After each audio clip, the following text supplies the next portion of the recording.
Welcome to Hollywood. Making movies, dealing with stuff. We're gonna play.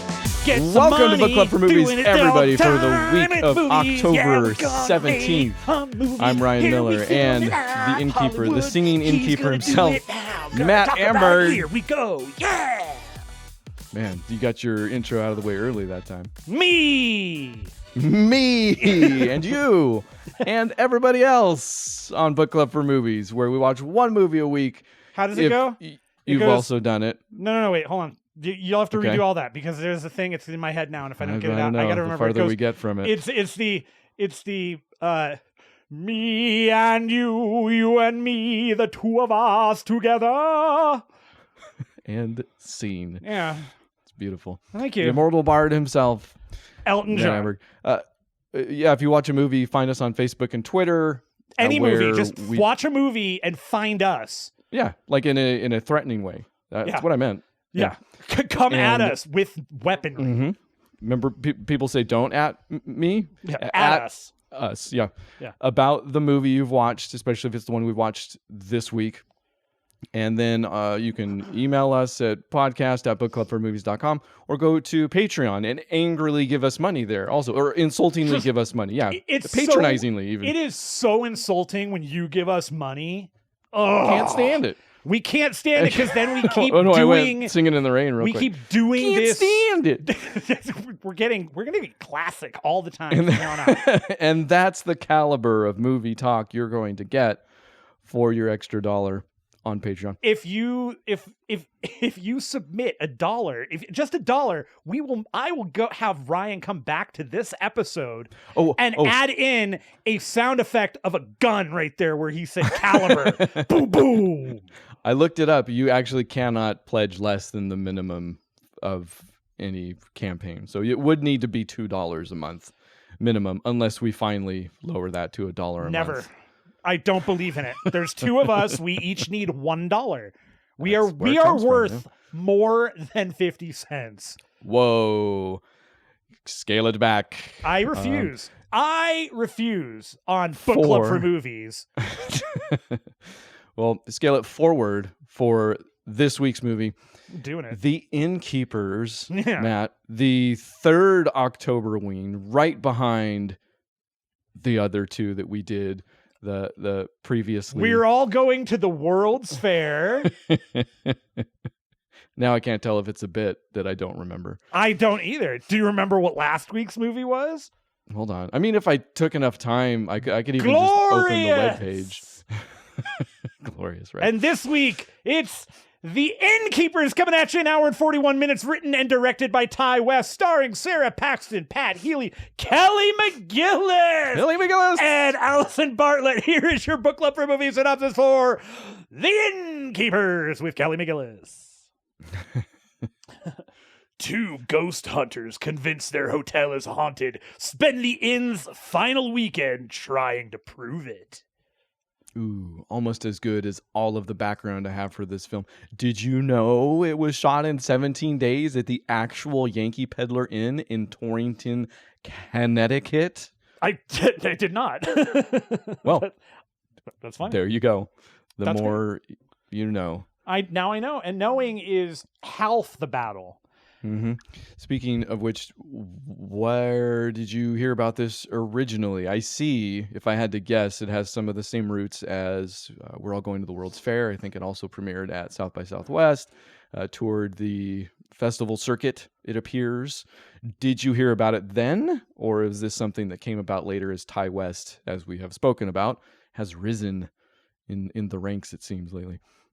No, I saw this movie like 2 years after it came out, probably. Okay.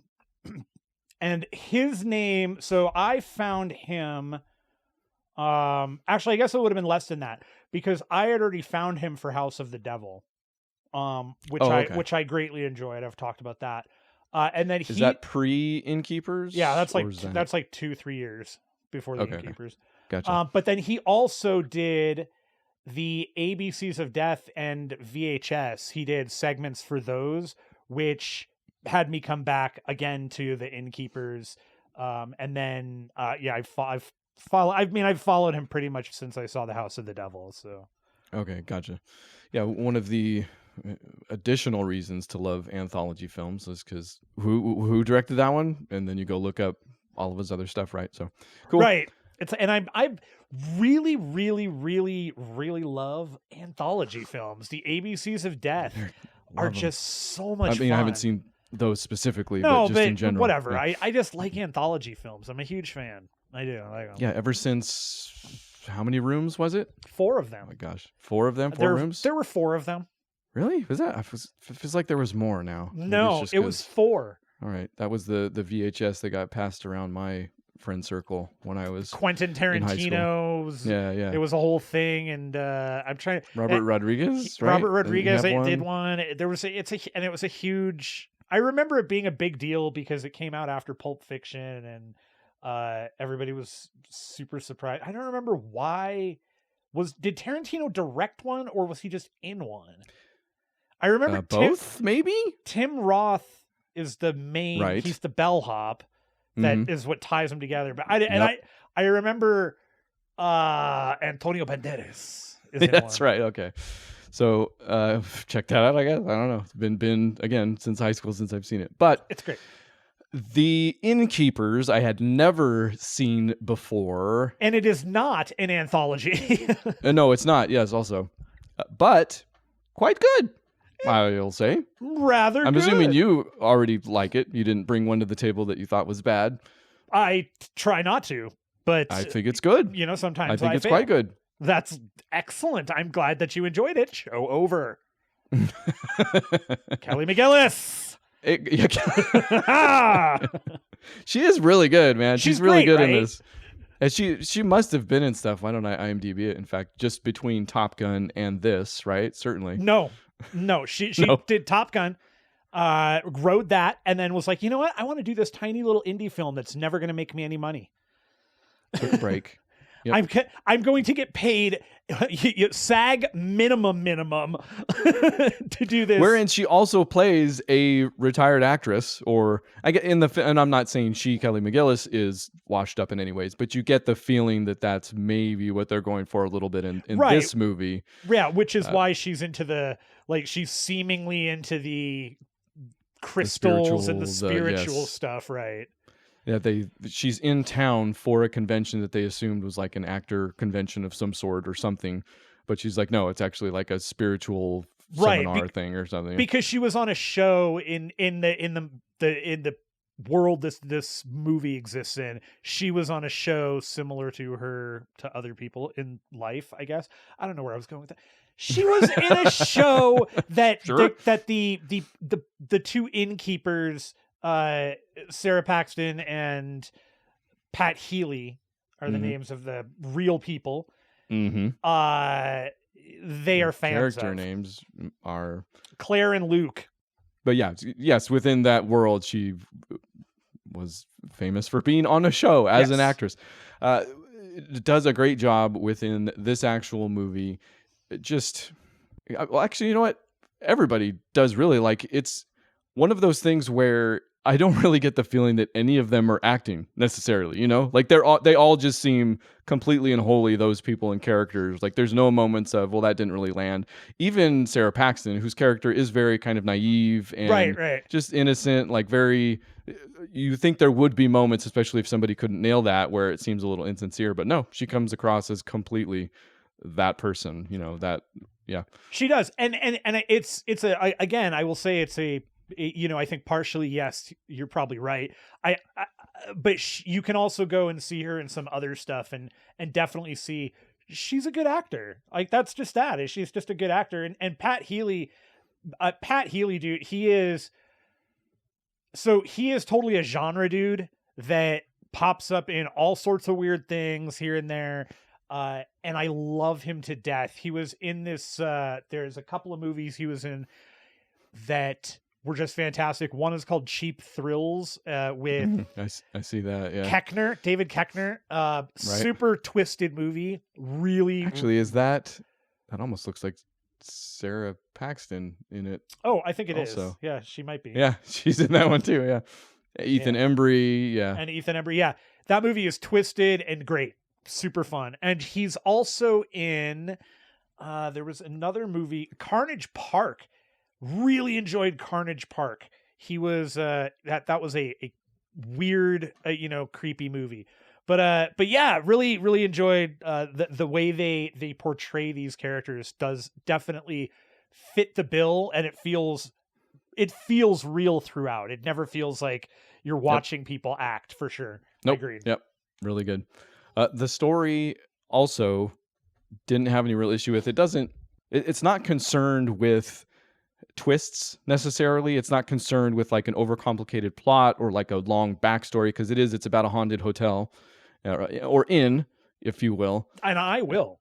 And what was the Madeline, the ghost's name specifically? Madeline O'Malley. O'Malley, yes. Oi, Madeline O'Malley. You get the feeling died on her wedding night, maybe, or something like that. Again, they don't go into that detail. It's about being there. It's about, if anything, it's about this website that Pat Healy is setting up, that Luke is setting up, that is centered around the paranormal and ghost sightings and stuff like that. I think also around the hotel, in right? the hotel, yeah. Okay. It's supposed to be a compilation of things that he has experienced that are rumored to be the explanation behind the Madeline O'Malley body that was, I want to say, never found, right? Or that I don't remember. I don't remember that. It's not front and center. That's why I'm saying, like, all of that stuff is very incidental almost. Like, it's, in fact, if anything, I had to point at Ty West, having seen In a Valley of Violence. It is still very present for all of the background that it does give some of its characters, Valley of Violence and the Innkeepers, right? It's very in the moment, which is probably very good for a horror movie also, but it's also extremely competent at that. So I'm not, I never feel like I didn't get enough information on anything. I never feel like, well, what's going on here? It's just a good, well-told story, a spooky story about a haunted inn. And that's kind of his MO, right? So the way he tells stories is all of the background stuff, like what is going on, why they're there is incidental. It's not about that. It is almost always about the character journey and who these characters are. Like, he is very much so concerned with talking about their daily lives, even, whether they're boring, going to get a coffee and having to deal with the mundanity of the boring person that's telling me this story I don't want to talk to you about. Lena Dunham, go away. You're boring in this movie. You're boring in everything else. But you know what I mean? Like, he's very interested and concerned with the minutia of the daily life. And so his movies are all kind of slower. For a lot of people, I think that they might feel plotting even, because this is a short movie ish. I mean, I guess, what is it? What did I say? An hour 41. So it's, it's got some people maybe like, because he doesn't get to the action until the end. All of his movies definitely seem to, they have a crescendo, man. And he likes to go, let's give you the, we're going to light all of these matches.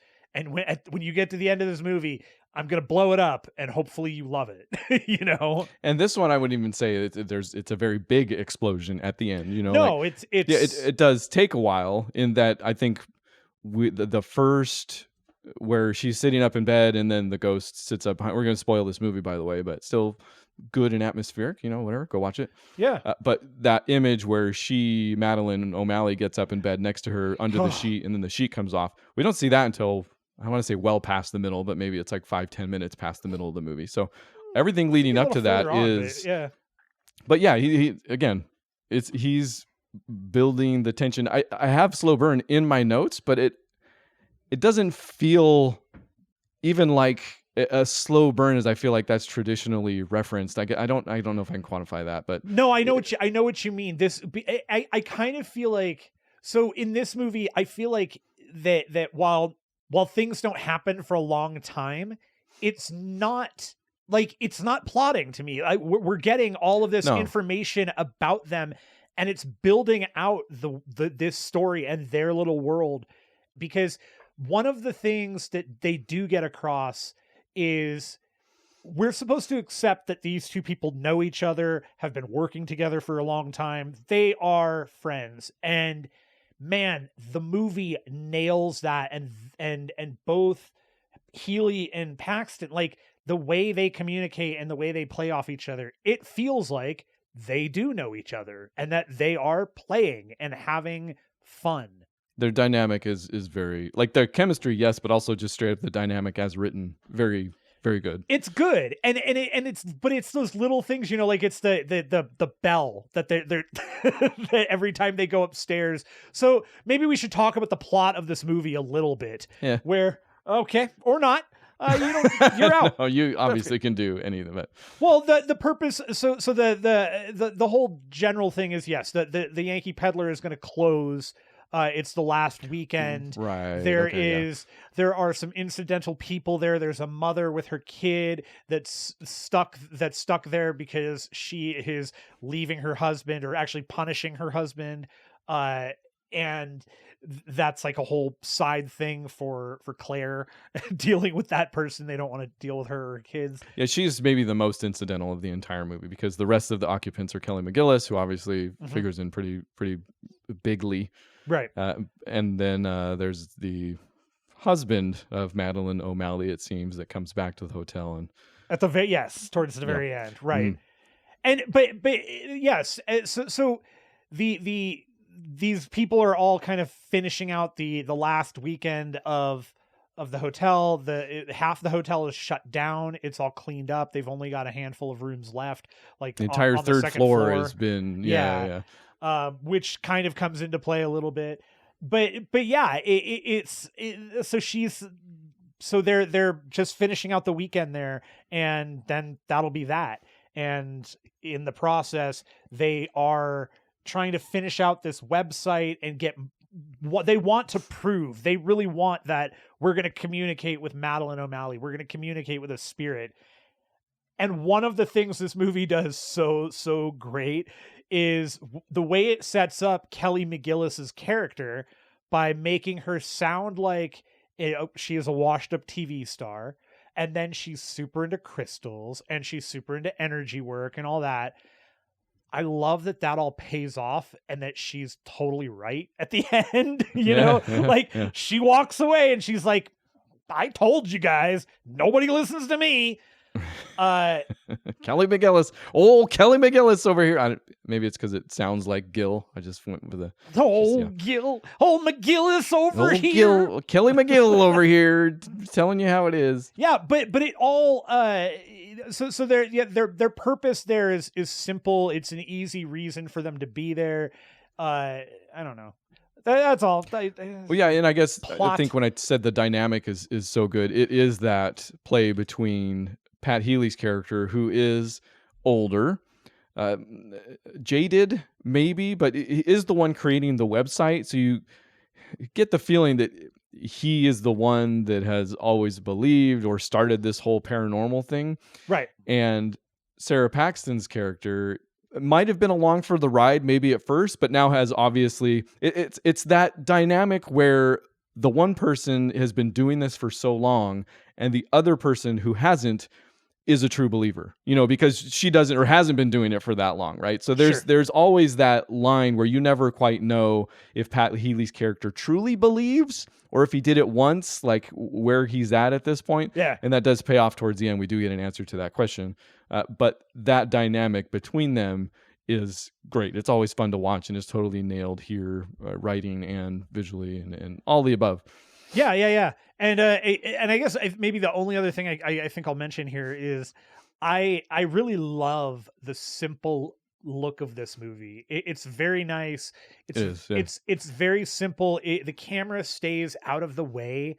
It feels like I think that's kind of the point, is that we are supposed to be experiencing the day in their lives, and I think the way Ty West shoots the movie really sells that too. It helps that the camera is just not in the way. It's not part of the focus, and it's not there's not a ton of camera trickery that we're we're not getting tons of like crazy zoom ins or anything. No. It's, I think, pretty identifiably one of his movies. Not that if I saw one of his movies, I could immediately identify it. But now that I know, with these two, it almost toes the same tonal line. Also, in A Valley of Violence, we talked about that kind of having a weird tone. This still does that. There's a little less violence in this movie, understandably so. It's not Hotel of Violence, and more humor, I would say. Yeah, but that in that moment where Madeline O'Malley comes up in bed and she's got a bloody face, and Sarah Paxton runs out screaming, it's immediately followed by the moment where she's run out screaming to the lobby, where the mother that's there because of her husband, Sarah has forgot to put on underwear, so she just runs out into the lobby, and so those two moments are literally back to back. Down, and she's. And the mom's like, "Okay, we're leaving. We're going back to your dad." And then they storm out. So yeah, if anything, I'd point to that also as kind of another Ty West signature. It seems like, which he did. He wrote both movies, right? He wrote this, and he definitely wrote this. Yes. Did he write In a Valley of Violence? I think so. Yeah. The other thing I want to shout out, and then I'm done. I don't shout out is that I do. It's maybe the one trick it does have, or twist maybe that it does have, is eventually Pat Healy's character does confess his love to Sarah Paxton, which is usually the death knell. Like he's the next to die. My favorite example in so many ways is always Shaun of the Dead, where as soon as he confesses his, I forget the character's name offhand, but as soon as he confesses his love in the bar, he's immediately torn apart by zombies through the window, but there are many other examples out there. He confesses his love, so you're like, oh, he's probably on the way out. They delay it a little bit in a lot of smart, playful ways, and then eventually by the end, it ends up not being true at all. And I really am going to spoil this if I haven't already, but Sarah ends up being the one who dies, and she ends up dying because supposedly she didn't have her inhaler, and maybe she asphyxiated. There's no like real proof of ghosts or whatever, but you're also right. Kelly McGillis walks out like, I told you, like I knew, she's not glib or anything. She's just but she knew, and there is definitely a ghost. It's no question. So I thought that was a fun little twist. Yeah, yes. It's definitely playing with conventions, knowingly playing with that stuff, which is to me the difference between, you could almost create a horror movie without even knowing that that's a familiar convention, but it's obvious that Ty West knows what he's doing in a lot of different ways. So yeah, I liked that part as well. No, good movie. Totally fun. Would you like to hear a star count?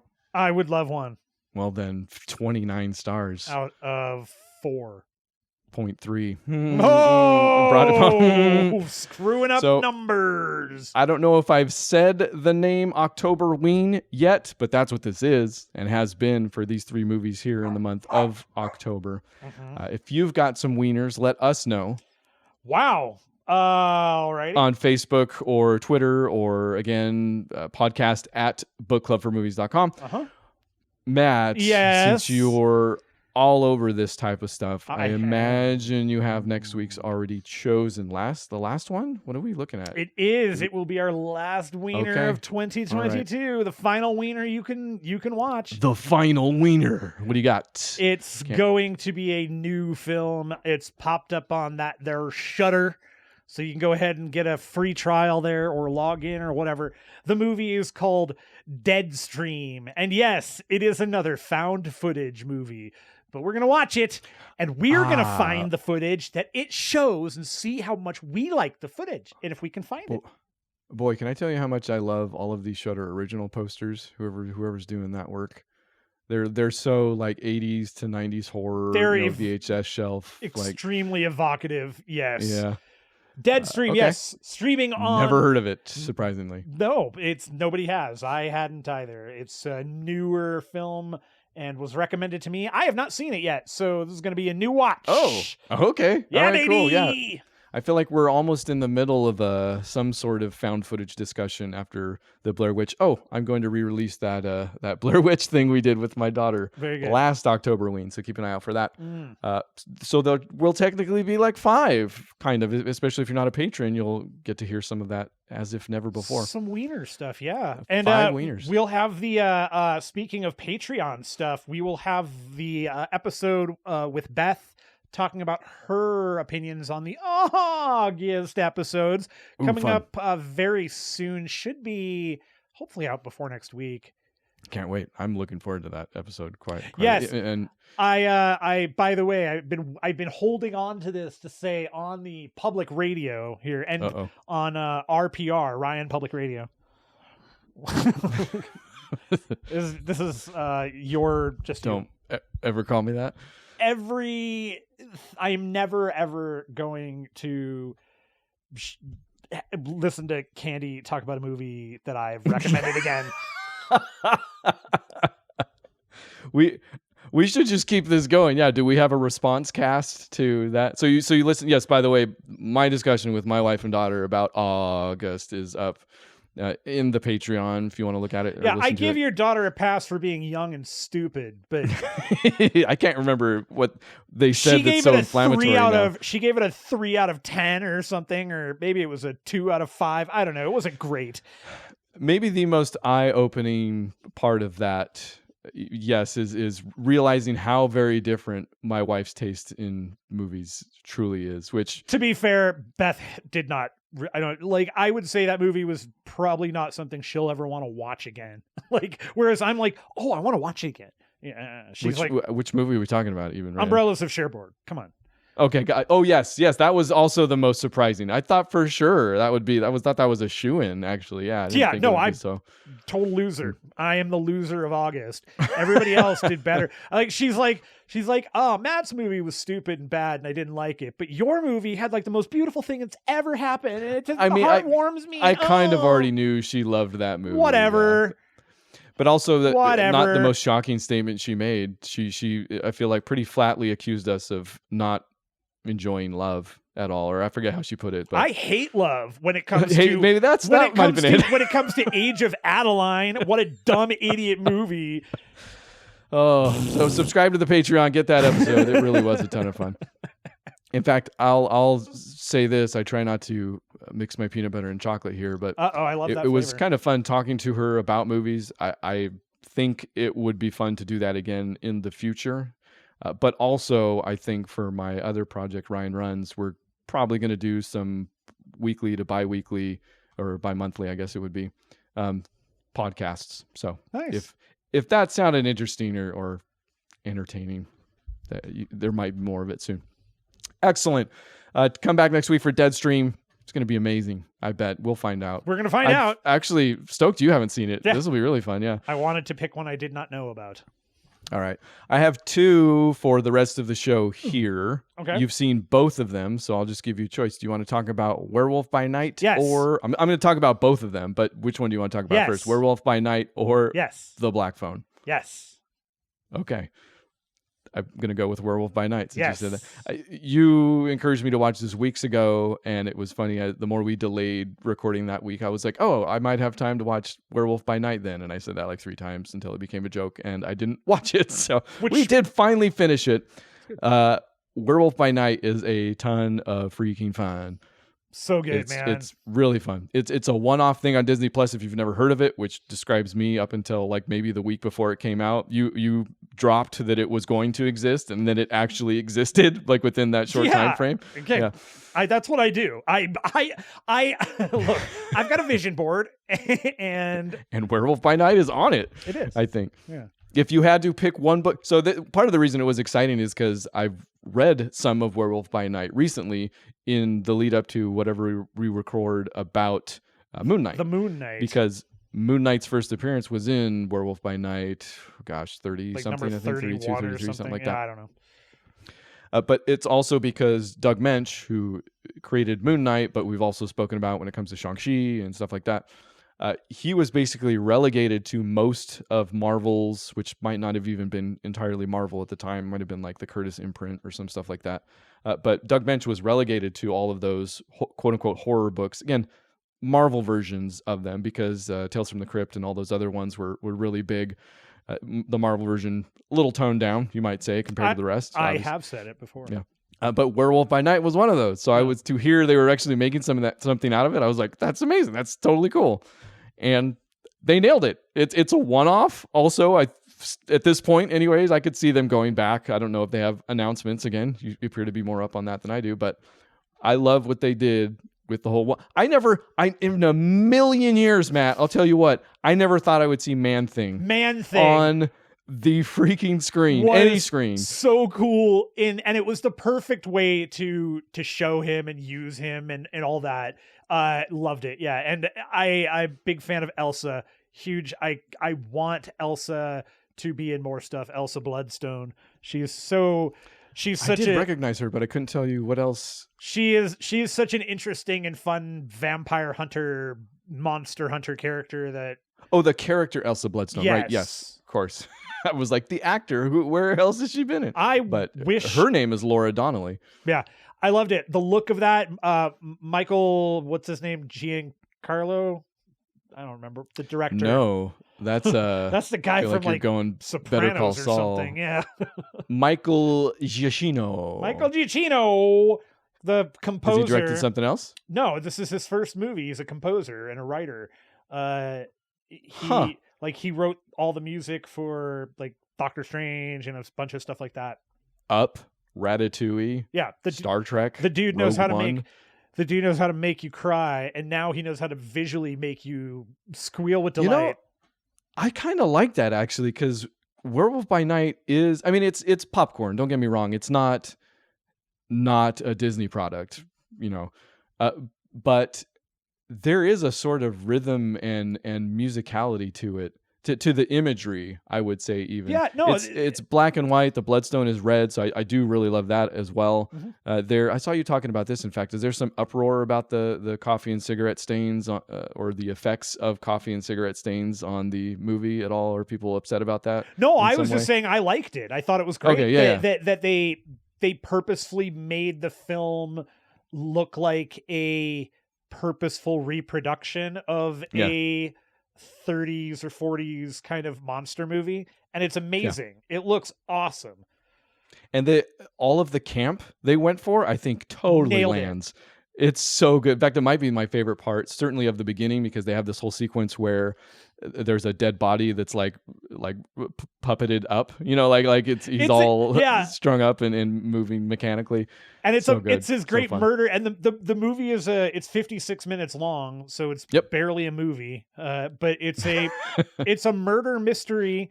Well, I mean, it's not cinema, if that's what you're going. I mean, well, I would never claim such a thing because I'm no what's it called? I'm no neophyte. Ooh. Yeah, new French Nouveau extremism is my German expressionism. Je ne sais quack. But I love that. The movie, it looked great. What's his name? Gael Garcia Bernal. Yeah. That dude is delightful, and it was so funny to see him right after we watched Old, which boy oh boy. Which one do you like better? Just off the top of your head. Oh yeah, ooh, tough. I've heard people really, really loving Old, and not that it's not bereft of value. I don't even remember if I talked about it when I saw it. I feel like I saw it and was like, I don't need to talk about this. Did we even talk about it on the show that I watched it? I don't remember. Hey, whatever. If it's I don't understand the people that absolutely love it, but I will tell you, there are things about it I really did like. There were things I really like any Shyamalan. You're like, he doesn't not know is the weird thing. The stuff he does know. I will say that in general, I did enjoy the movie, like overall. Like, it's totally not the worst thing he's ever done. Not even close. Not even close. I mean, we won't even say it. But happening. I was trying to work it. I was trying to work it in, but it's happening. We wouldn't want that to happen. Because we wouldn't want that to happen. Okay. But yeah, Werewolf by Night. Go watch Werewolf by Night. Go watch Werewolf by Night. Maybe if you like that, go watch Old. I don't know. It's like, my problem. I don't think we can work backwards. My ultimate problem with Old is especially after reading the synopsis for the graphic novel it was based off of. Oh. Oh, it's just infuriating. Huh. I didn't know that, actually. That's Yeah. interesting. It's based off of like a French graphic novel, and a whole bunch of it, like, there is no explanation to it. And it actually, so the main difference is, if you want to get into it, if you're interested, Nope. Okay. No, you go ahead. Yeah, so they don't really, there is no biochemical thing. There is a hint that there is somebody watching them, but it's never played out. There's no name, nothing. And the families are slightly different, of course, but the main difference ends up being that the girl gives birth and the baby lives. And I don't remember how all of it kind of falls out, but the very end is basically the baby on the beach building a sandcastle. That does automatically sound more interesting, yes, because the it's almost as if Shyamalan has an issue with endings to some extent, but yeah, the way they try to math the whole thing out at the end of that movie is certainly not one of the stronger points. No, it was silly, and then on top of that, it's not only we're going to explain the whole thing, we're also ostensibly going to end it with the kids getting off the, which I just think is stupid. It was just dumb. Yeah. Anyway. Not a fan. Was not a fan. Werewolf by Night is very fun, and you should go watch it. Yeah. The Black Phone or just Black Phone? It's Get it the right. Black Phone. Okay. The Black Phone, also quite good. Very good. I like it. It's almost an Innkeepers sort of thing, in that it's just a good story told by, Scott Derrickson. It's cool to see Scott Derrickson try his hand at some horror after Doctor Strange. I think that seems like a good move for him. I'm not getting you at all with this one, am I? No. Okay. I should probably go back and watch some of his earlier horror work, obviously, but he appears to be very good at visually telling a horror story, because that is this movie's strength. Like, it's not, again, a twisty turny thing that, like, oh my gosh, you're never going to believe, and all this stuff. It's just a fun story told about a kid who gets abducted, which is what I said, by a weird dude in a mask. And I actually really like that the movie doesn't spend, I want to say it doesn't spend any time, but it's not concerned at all with Ethan Hawke's characters, just the grabber. Does he even have a name? Yeah. It's not concerned at all with his motivations. Like, who cares what his pathos are? Like, who really cares why the pedophile is a pedophile? You know, like, it's not one of those that wants to go into that detail, even if it's just for scare factor, right? He's visually imposing. The way he does act is scary enough. But I just enjoyed not having to figure out why he's as dark as he is, type thing. It was just, in fact, the kid, I don't know. One of the kids tells him that it's a game for him. That's it. Like, it's a game. He wants this ghost is essentially telling the kid who's kidnapped that don't do these things. He wants you to do them so he can beat you, so he can punish you. If you don't play the game, he can't win, or I believe. Right. But yeah, and that's communicated to him by way of the Black Phone, which is the titular. One of the more interesting parts of the movie, but strangely enough, not to me the heart of it. Like, especially for a movie that's called The Black Phone, it's almost not. Like, I almost would have called the movie something else, really. I don't know what. But I like it because it actually, I think it throws you, it sets you in a direction. You think that that's what that is, but it's not about that. It's the Black Phone is completely incidental in every respect. You know, it's instrumental but incidental. Yes, I mean, if you have to put something on it, it becomes the gateway for the past victims of the grabber to communicate with future victims, which it's very clear they have continued to do, and that he is not the first one, because they kind of have mentioned that as he's talked to them, that we tried to tell them before, don't do this, they didn't listen, or they didn't understand. So this is one of the things that this becomes, is a movie about a culmination of knowledge overcoming the greatest odds, you know, and all that. I just smashed that. You did absolutely smash that. Good job. But told from the point of view of the victim too, which is what I like. Again, we're not so digging into why the bad guy does what he does. It's told from the point of view, and from the point of view of a child victim, I would say. Like there's a fun, again, little line, I don't know why I'm using that word so much, at the beginning where Finn sits down next to the phone and Ethan Hawke's character, the grabber, says, yeah, that phone used to work for me when I was a kid, I think he said, or something, like once or twice for him when he was a kid, but it hasn't worked forever. And it's an unplugged phone. And eventually it becomes to be the thing that this isn't really even a spoiler because it happens pretty quick and it doesn't give away necessarily the ending. But yeah. And the movie's called The Black Phone. You know, yeah, also. But that's how the past victims communicate with Finn, the current victim, and all come together to do what he does in the end. No spoilers. None. Okay, let's talk about the end though. Did you? Right. Now, I the only question I'm going to ask, I'll even be vague about it, was. Right.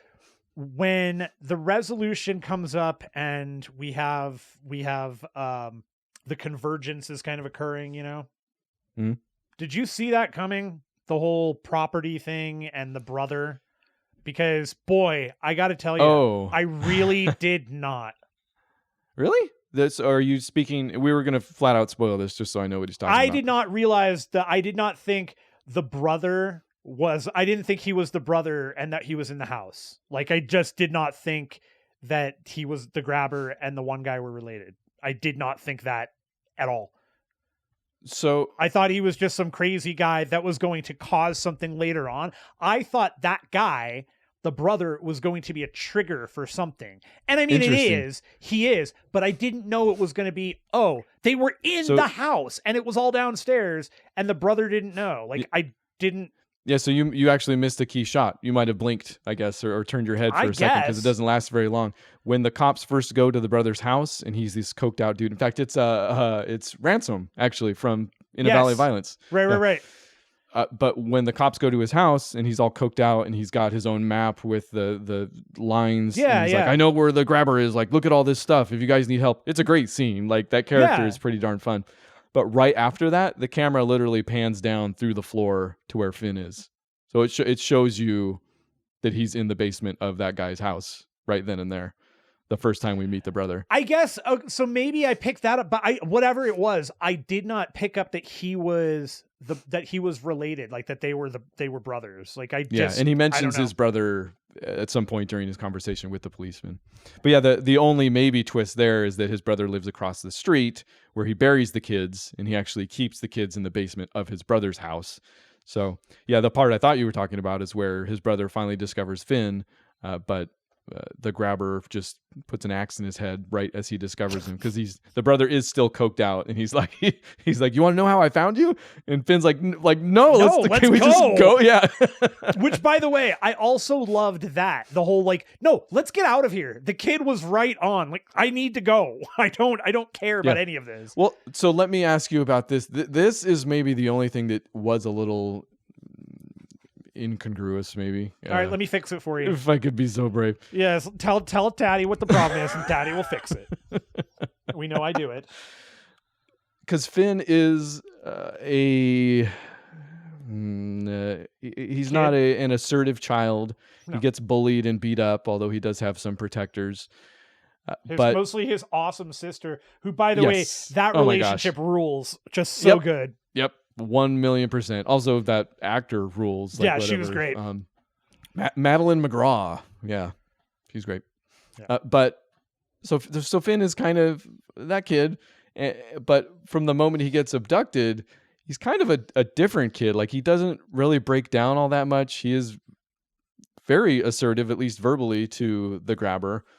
He's getting help from the black phone, but he's also kind of ingenious in all of the thing. Like, he tries to get out by digging a hole in the floor. Again, this is all advice he's getting from the black phone, but he executes on all of it without being discovered, including taking the grate off of the window up top, which seems, I guess we eventually find out that he's not there during the day, but that's the hardest one though for me to get past, is that he doesn't notice it at any point. Yes. I mean, I assume he put it back up there, but we don't have the shot of him putting it back in any way. So yeah, that's kind of a thread left hanging. They probably just didn't have the footage. Yeah, anyway. and then all the way up until the end where he does, again, spoiler, kill the grabber like a ninja, just about. Like, he uses all the, I like that everything came together, and it's obviously, again, the victim story, and we getting all of the things that the victims in the black phone told him to do. Yeah, he gets but help. Man, and by the end, he gets help and learns how to home alone this guy. Basically, though, that's the only thing that I'm not saying I didn't like it. Again, I think it's a really well told story that I was never bored for one split second ever. Visually, Sure. the way it's written, all of that. But yeah, at the end where he, kind of flips around and gets the rope around his neck, and then I think actually breaks his neck, he's commando style or something while he's at it. He's seen just a little. Yeah. I don't know. Did you have any issue with any of that? No, because the way, so I guess it comes down to when, I guess the way I look at it is he's experiencing a serious trauma. His trauma reaction is going to be extremely different than being in public, getting beat up by kids that are a little bit older than him, that ultimately he's going to get saved by his sister from. Like, you can't compare them. It's a different life. It's a different world. Okay. He's going through a massive trauma, so his reactions are going to be different. He doesn't know what to do. And with trauma, one of the things that does occur is a shutdown of emotions. You just don't, you're not, you become angry, but you're not going to be sad. You're not crying. That can happen.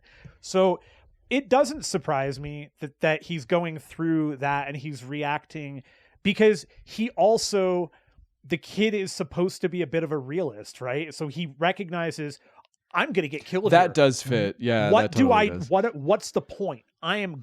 This is what's going to happen. And because he doesn't cry, like in the moments we see him being bullied or beat up, he never breaks down and cries, right? He's just kind of takes it. Yeah. Which I guess does follow through to the end, because one of his friends does, through the black phone, tell him that he's always been able to take it, at the very least. He has always been a fighter.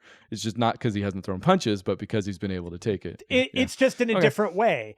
And so the whole bit of him being in the room and learning all that stuff and getting all of those little things, obviously that's the point, the metaphor for him growing, getting stronger and learning how to defend himself and learning how to step into the role of being his own protector and not having to rely on other people for protection, or being confident in himself to take the step to do what he needs to do, and without the need to have his sister there, because his sister was his crutch. Now he doesn't. He literally no longer needs a crutch. He can do it on his own. Okay, I'll take it. Fixed. It's fun. Once again nailed it. I'm going to mention. Do you have any you wanted to bring to here the rest of the show? I do. I want to quickly mention one movie that we watched. It is on Hulu. It is more of an August movie, but we turned it on and it was great. It's called Rosaline, and I told you about this last night. I texted you about this. Oh, right. Yes. This movie is delightful, and I loved every second of it. And at the end of it, I was just so happy. It was just such a great flick. It's totally got a Rosencrantz and Guildenstern Are Dead feel to it, in that it is taking a story we know and telling it from a different perspective of a character in that story. So Rosencrantz and Guildenstern Are Dead, if you're unfamiliar, is the story of Rosencrantz and Guildenstern, who are part of the story of Hamlet. Okay, I thought you were saying who are dead. They were in Hamlet, but they're only mentioned in passing. And so like messengers or something, right? Exactly. So in the case of Rosaline, this is about Romeo and Juliet, and Rosaline is again mentioned in passing that she was Romeo's first true love, and that she also happens to be the niece of, or the daughter of, one of the Capulets. So she's related to, her cousin is Juliet, who is so basically when Romeo and Juliet meet, which is at the ball for the first time in the story, in Shakespeare's book, we're treated to, well, this is what she was doing. She had been stalking Romeo because Romeo is now in love with Juliet and they left her, and she's kind of pissed about it, like a little annoyed. But it's done so well, and it's so funny. Bradley Whitford is perfect as the father. Christopher McDonald is amazing in his role too.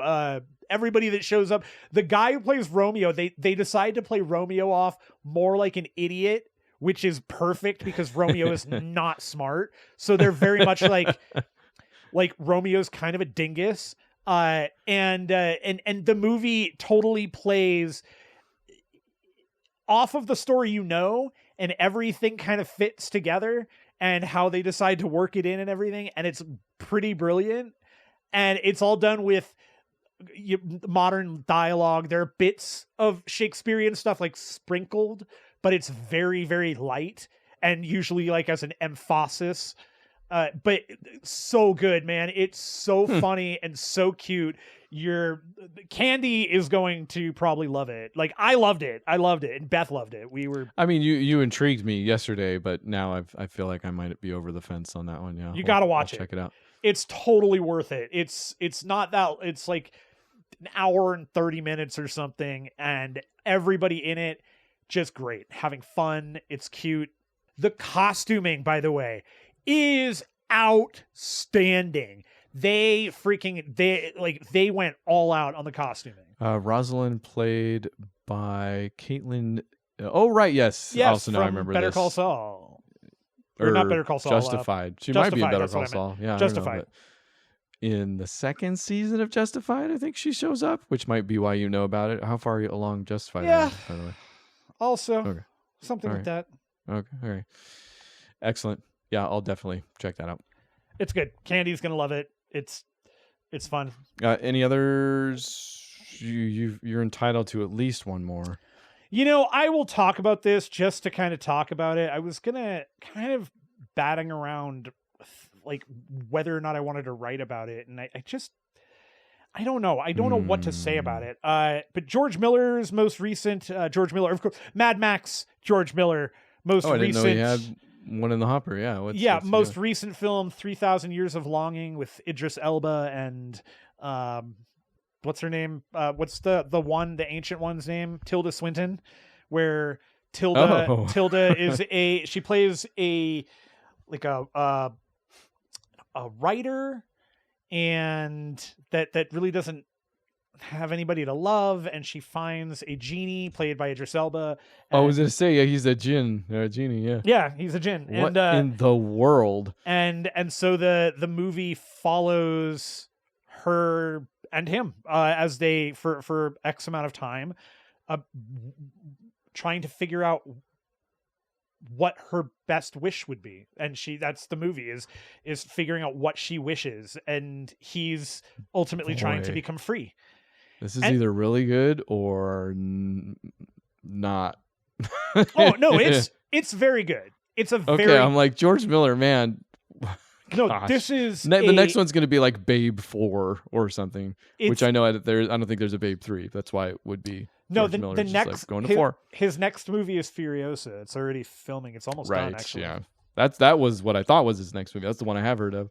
But no, this one, 3,000 Years of Longing, Tilda Swinton, Idris Elba, beautiful movie, man. Like, it's just it's a rumination on life and love and time and what we do with it, and it's done in a funny, sweet, sometimes jarring way. Okay, so it's not an out and out drama. No. It's definitely like, it's serious at its heart, but it's light-hearted in the way that it's telling its serious story. And it's good. It's really good. It's very pretty for the most part. The biggest issue with it is that there is a lot of effects to it. So, and he doesn't have a huge budget. So it's, you're going for story here and you're going for dialogue. And Tilda Swinton and Idris Elba, you want to hear those two have dialogue. Sure. Yeah. I mean, end of story, right? You want to hear those two titans converse, and it's great. it's a really beautiful movie. The ending is, I won't give away the ending. I won't spoil anything. I will say the ending is, I think, really well earned. And I am so happy with how they choose to end it, because it does. There are so many ways this could have gone, and they definitely went the right direction. Totally worth it. So it's satisfying. Satisfying. Okay. All right. Satisfying. Speaking of satisfying, I only have one sentence on this one. I did finish. We don't need to belabor it because we spoke at length about it last week. But the Nightmare on Elm Street remake, go check out that show. I did finish it. There is absolutely no reason at any point in time, quite possibly not even for one time only, is there any reason to watch that movie instead of the original one? Never. So, in literally every respect, this movie is bad. Final thought. Yeah. The end. Come back next week for Deadstream. Neither of us have seen it. Maybe you haven't seen it either.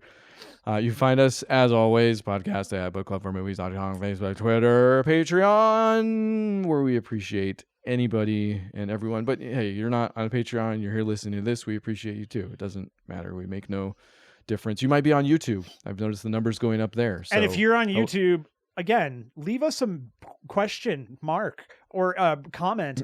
Also, go to Apple Podcasts and anywhere like that stuff. We'd really love to get some comments and ratings there, because it does help us, and we'd really like to expand our reach. We want to touch more people with our wieners. Let's not make it too complicated. Just leave a question mark. Comment a question mark on whatever podcast anytime. Let us know. And we will just answer respond. That. Yeah. We'll answer your question. We will provide an answer to a question. Just put a question mark. We'll provide a random answer to a random question. I can tell you right now, if somebody responded with just a question mark to any of our podcasts, I would respond back same. And we could keep it going from there. But I would respond back with a picture of Vic Sage. Ooh, a reference. The wrestler? No, Vic Sage is the question.